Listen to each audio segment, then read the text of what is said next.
নমস্কাৰ, মই নীলাক্ষী আপোনালোকক আদৰিছোঁ মোৰ চেনেলৰ অন্য এটা ভিডিঅ'লৈ। আজি মই বনাবলৈ লৈছোঁ পিঠাগুড়িৰ হালোৱা।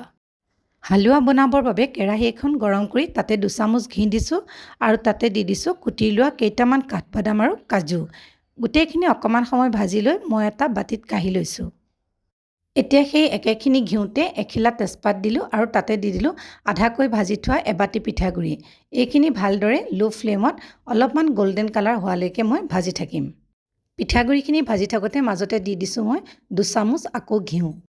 এতিয়া ইয়াতে দিছোঁ সামান্য পৰিমাণে নিমখ আৰু লগতে দি দিছোঁ চাহ চামুচৰ 4 চামুচ চেনি। চেনিটো আপোনালোকৰ নিজৰ ইচ্ছা অনুযায়ী কম বেছি কৰিব পাৰে। এতিয়া লগতে মই দি দিছোঁ সামান্য পৰিমাণে ইলাচি গুড়া। এতিয়া পিঠাগুড়িৰ লগত চেনি মিহলি হৈ এটা ধুনীয়া গোন্ধ ওলোৱাৰ লগে লগে ইয়াতে দি দিলোঁ মই অলপমান উতলা পানী আৰু এইখিনি ভালদৰে লৰাই তাতে মই দি দিছোঁ ভাজি থোৱা কাঠবাদাম আৰু কাজুখিনি। আকৌ গোটেইখিনি ভালদৰে মিহলাই লৈ নমোৱাৰ আগে আগে ইয়াতে দি দিলোঁ মই এচামুচ ঘিউ। যদিহে আপোনালোকে মোৰ ভিডিঅ'টো চাই ভাল পালে তেন্তে লাইক, শ্বেয়াৰ, কমেণ্ট আৰু ছাবস্ক্ৰাইব কৰি দিব।